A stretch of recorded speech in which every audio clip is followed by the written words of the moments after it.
ትሁቴ ለካሌብ በጉጉት ጠብቃ የነበረችውን ትልቁን ወርቅና ዳይመንድ ድንግልናዋን ሰጠችው። አባባ ደግሞ ይሄ ነገር እንዲሆን ስለሚፈልግ የትሁትና የካሌብን ደስታ ሲያይ እራሱ ከምንም በላይ በደስታ መቆጣጠር አቃተው። ቲና እንደለመደችው ተንጨርጭራና የምትገባበት ግራ ገብቷት በንዴት ብድ ብላ መጨረሻ ላይ ምን ብታደርግ ጥሩ ነው? ትሁቴን እተኛችበት ከካሌብ ጋር በስልኳ ቪዲዮ ሰራችና ይሄንን ነገርማ በሚዲያ ነው የምበትነው።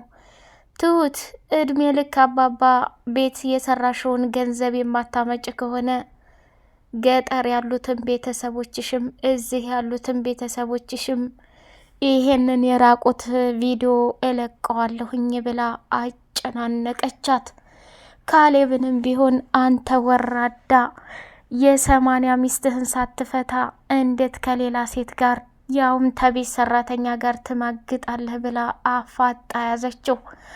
አባባ የቲናን መንጨርጨርና መቃጠር ሲያይ በደስታ ተሞላ።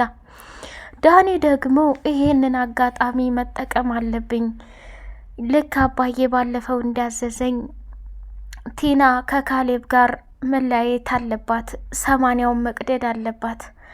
አሁን ሰራተኛይቱን የደፈራትና አብሮ የተኛ ሰውዬ ባሌ ነው ብለሽ ልታያትችም። ቲና እህን ጊዜ ከዚህ ከሰውዬ ተለያይና ሀብትና ንብረቱን ይዘሽ ጥርግ በይ እያለ መለመን ጀመረ።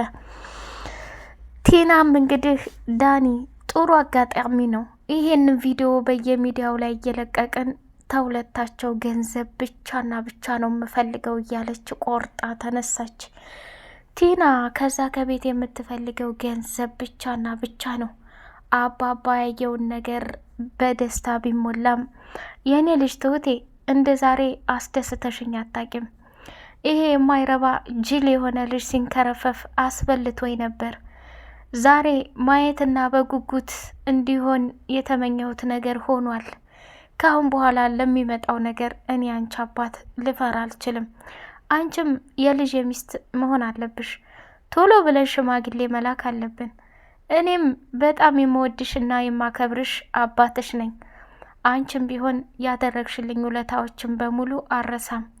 ትሁቴ ካሌብ እንደምታዩ የዋህና ጅል ነው። አንቺም እጅግ በጣም አስተዋይ ሴት ነሽ። በትዳር ላይ ደግሞ የምትስማሙት አንቺ እንጂ ቲናና ካሌብ በፍጹም ሊስማሙ አይችልም።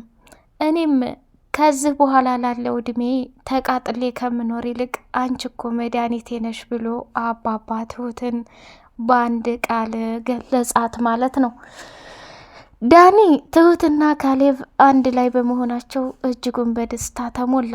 ሁል ጊዜም ቢሆን የቲናን ውድቀት በተለይ ዳኒ የሰራቸው ስራዎች ከጸጸተው በኋላ ቲና ከጠፋች ጊዜ ጀምሮ ለራሱ አባዬ ምንድነው አንተ የሚያጨናንቅህ? ቲና አይደለም መጥፋት ድፍት ብትል አንተ ምን አገባህ እንዴ? አሁን እኮ ቤቱ ሰላም ሆኗል። አታየውም እንዴ? ቤቱ ላይ እንኳን ጭቅጭቅ የለ ምን የለ። በጣም ደስ የሚል እኮ ድባብ አለው። ተው አባዬ በትንሹም በትልቁም አትናደድ ብሎ አለው ማለት ነው። ሰላም ሰላም፣ ውድ የተከበራችሁ የሌላ ኤንድ የመሐመድ ቤተሰቦች እጅግ በጣም ተወዳጅና ልብ አንጠልጣይ የሆነው የትሁቴ ድራማ እንደቀጠለ ይገኛል። ለዚህ ቻናል አዲስ የሆናችሁ ላይክ፣ ሰብስክራይብ እያደረጋችሁ አበረታቱን ማለት ነው የኛ ውዶች። ትሁቴ በመጨረሻ ሁሉንም ነገር እንግዲህ ለካሌብ አስረክበዋለች። በጣም ደስተኛ ሆናለች። ካሌብም ከሚባለው በላይ በደስታ ተሞልቶ ትሁቴ ጋር ደስ የሚል ጊዜ አሳልፏል ማለት ነው። እንደውም አሁኔን ቶሎ ብዬ ትሁቴ እውነቱን ልንገርሽ፣ አሁንን የምፈልገው የዚችን የሰይጣን ቁራጭ 80 መቅደድ ነው። ከዛ በኋላ ደስተኛ ሁኜ መኖር እፈልጋለሁ እያለ ነገራት። ትሁቴም ደግሞ ችግር የለውም ካሌብ፣ ሁሉም በሂደት ይሆናል። አሁን ላይ ከምነግርህ በላይ በጣም ደስተኛ ነኝ። እንደ ዛሬ ያለ ጊዜ አሳልፌም አላቅም። ፈጣሪ ከቲና አውጥቶ አንተን ለኔ ስለሰጠኝ በጣም ደስ ብሎኛል ብላ ተመጻደቀች። ወይ ትሁት ወደ ሱቅ ስትሄድ የድሮና የልጅነት አፍቃሪዋ እሷ ያለችበትን ቦታ ለማግኘት ብዙ ዋጋና መስዋዕትነት ከፍሎ በስተመጨረሻ አድራሻዋን ካወቀ በኋላ ፎቶዋን ይዞ ፊት ለፊት ቆሞ ስታየው በጣም ደነገጠችና መንገዷን እጥፍ ብላ ወደ ቤት ተመለሰች። ቤትም ከደረሰች በኋላ አባባን ነበር ያገኘችውና በጣም ተበሳጭታ ተናዳ ፍርሃት ውስጥ ገብታለች። ትሁት የኔ ልጅ ምን ሆነሽ ነው? ምን ተፈጥሮ ነው? ፊትሽ እኮ ልክ አይደለም እንዴ! ኧረ እባክሽን የተጨነቅኩ እያለ ሲላት አባዬ ምንም አልሆንኩኝ እንዴ ቲና ዳኒ እያለች መቀበጣጠር ጀመረች። እንዴ ልጅቱ ምን ሆናለች ብሎ በር ሲቆረቆር ከፍቶ ሲያይ ምንም ነገር የለም። አባዬ ያኮ ባለፈው አንተን አግቶ ሲያሰቃይህ የነበረው የሰማይ ስባሪ እሱ እየተከታተለን እንደው ብዬ ነው አለች። ታይ እንጂ ትሁቴ ሌላ የተፈጠረ ነገር ታለ ተናገሪ። ያማ በፍጹም ሊከታተለን አይችልም። ለምን ብትይ ምንም ቢሆን ምንም ህግ ያለበት ሀገር ነው።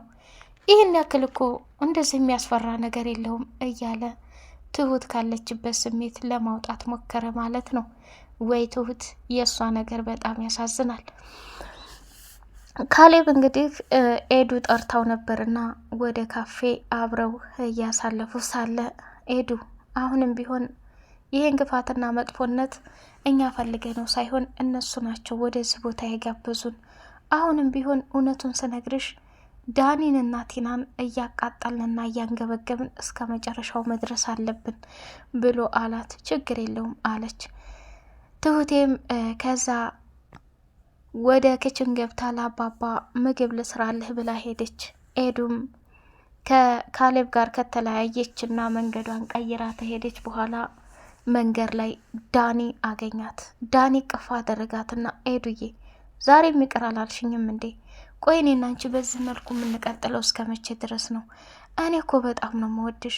ለተፈጠሩት ነገሮች በሙሉ ይቅር በይኝ እያልኩሽ አይደል እንዴ?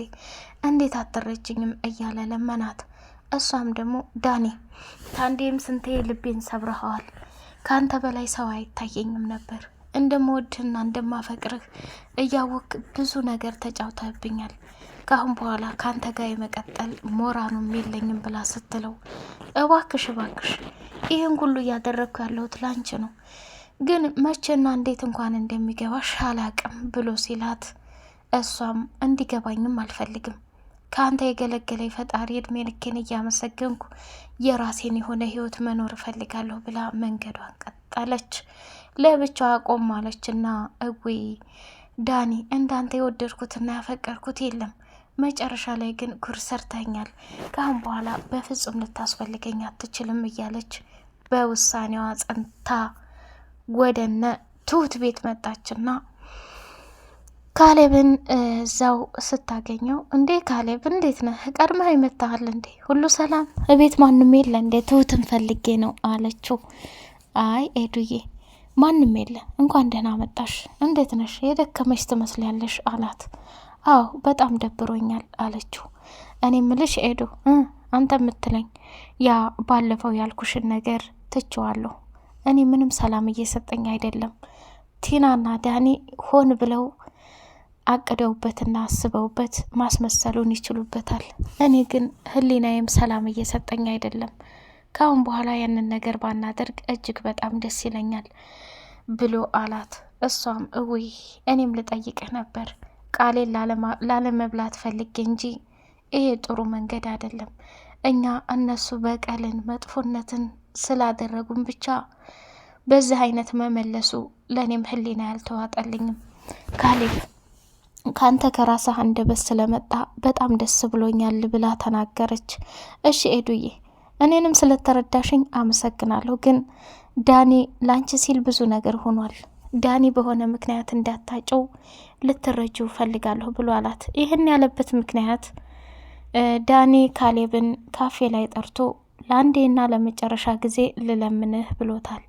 እሱ ምንድነው ምንም ቢፈጠር ምንም ሁሉንም እችላለሁ፣ በኤዱ ግን በጣም ደካማና ስስ ሰው ነኝ። ስለዚህ እባክህ ከኤደን እራቅልኝ፣ ኤደንን ተውልኝ እያለ መለመን ጀመረ። አይ አንተ ሰውማ ጤነኛ ልትመስለኝ አትችልም። እንዴት እንደዚህ ትለኛለህ? ዳኒ የራስን ነገር መውሰድ ምን ያህል ከባድና ዋጋ እንደሚያስከፍል አየኸው አይደል? አንተ እኮ የኔም ብዙ ነገር ወስደህብኛል ብሎ አለው።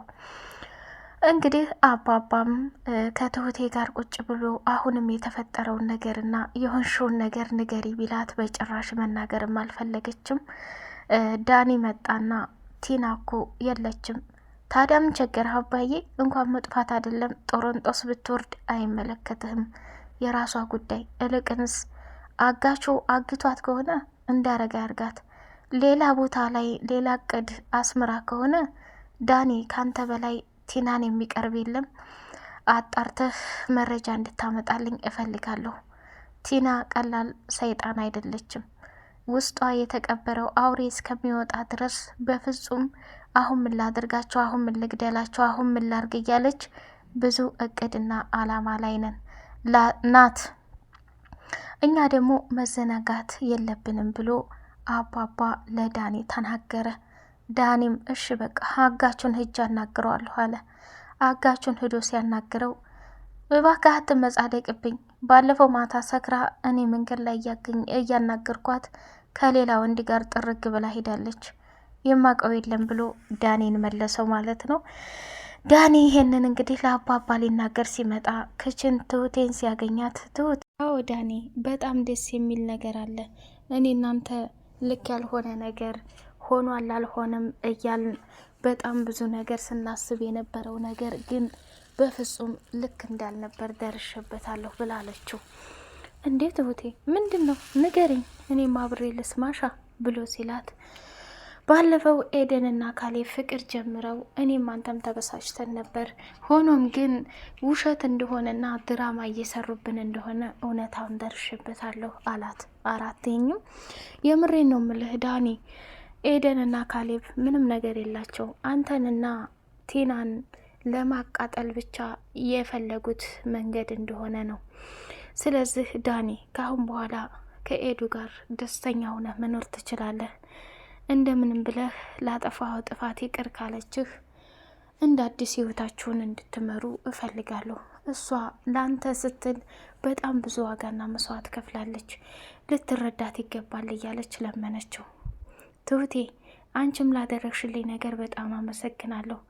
አሁን እኔ ኤዱዬን አግኝቼ ይቅር ብዬ እንዴት አድርጌ ከእሷ ጋር በፍቅር እንደምቀጥል የማሳይሽ ይሆናል። በእርግጥ ልቧ ተሰብሯል፣ እምቢ ብላኛለች። በተደጋጋሚም ይቅር ብዬ ብላት ምንም ልትረዳኝ አልቻለችም። ትሁቴ ከአሁን በኋላ ያለውንም ነገር ላንቺ ትቸዋለሁ ብሎ አላት። ከዛ ተቃቀፉና አታስብ ዳኒ፣ ሁሉም ነገር ይስተካከላል ብላለችው። ውድ የተከበራችሁ የሌላ ኤንዴ መሐመድ ቤተሰቦች ቻናሉን ላይክ፣ ሰብስክራይብ እያደረጋችሁ አበረታቱን። ሰላም አሌይኩም ወራህመቱላሂ ወበረካቱሁ።